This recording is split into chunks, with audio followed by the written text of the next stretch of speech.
लेह की सड़कों पर बीते दिनों जो हिंसा और अशांति देखने को मिली, उसकी गूंज दिल्ली तक सुनाई दी।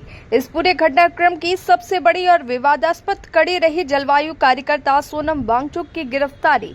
लेह पुलिस ने उन्हें अचानक हिरासत में लिया और अज्ञात स्थान पर ले गई।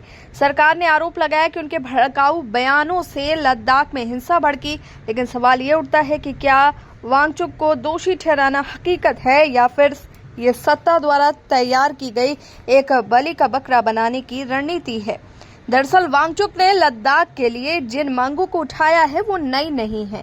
राज्य का दर्जा, छठी अनुसूची के तहत आदिवासी दर्जा, पर्यावरण की रक्षा और स्थानीय युवाओं के लिए रोजगार की गारंटी, ये वो मुद्दे हैं जिन पर 5 साल से शांतिपूर्ण आंदोलन हो रहा है।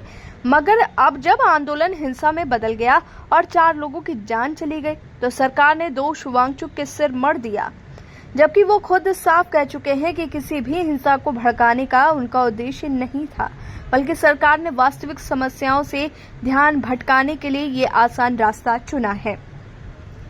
इस गिरफ्तारी ने न केवल वांगचुक को बल्कि पूरे लद्दाख समाज को असहज कर दिया है।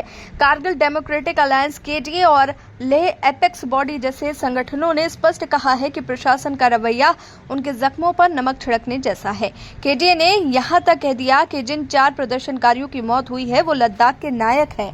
ये बयान केवल भावनात्मक प्रतिक्रिया नहीं बल्कि उस गहरे अविश्वास का प्रतीक है जो लद्दाख के लोगों और केंद्र सरकार के बीच लगातार बढ़ता जा रहा है। अगर निष्पक्ष दृष्टि से देखा जाए तो लद्दाख का ये आंदोलन केवल सोनम वांगचुक की गिरफ्तारी का परिणाम नहीं है, बल्कि लंबे समय से उपेक्षा और ठगे जाने की भावना का विस्फोट है। सरकार की ओर से छठी अनुसूची के वादे, पर्यावरण की सुरक्षा की गारंटी और स्थानीय युवाओं को रोजगार देने के आश्वासन केवल चुनावी नारों तक सीमित रह गए हैं। जब उम्मीदें टूटती हैं तो गुस्सा हिंसा में बदलता है और यही लेह में हुआ है। गृह मंत्रालय का ये कहना कि वांगचुक और राजनीति से प्रेरित लोग हिंसा के जिम्मेदार हैं, अपने आप में संदेहास्पद है।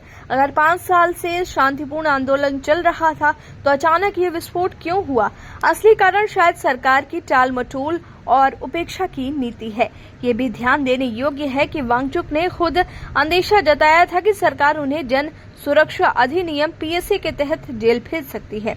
यदि ऐसा होता है तो ये केवल उनकी आवाज को दबाने की कोशिश होगी, जो अंततः और बड़े जनविरोध को जन्म देगी। इस पूरे घटनाक्रम से ये साफ है कि सरकार और जनता के बीच संवाद का पुल लगभग ढह चुका है। यदि इसे पुनः खड़ा नहीं किया गया तो लद्दाख का ये असंतोष एक स्थायी संकट में बदल सकता है। आज आवश्यकता बलि का बकरा ढूंढने की नहीं बल्कि वास्तविक समस्याओं, राज्य का दर्जा, आदिवासी अधिकार, पर्यावरण की रक्षा और रोजगार के अवसर पर ईमानदारी से समाधान खोजने की है। यही बुद्धिमत्ता होगी, न कि वो चतुराई जिसे वांगचुक ने बेनकाब किया है।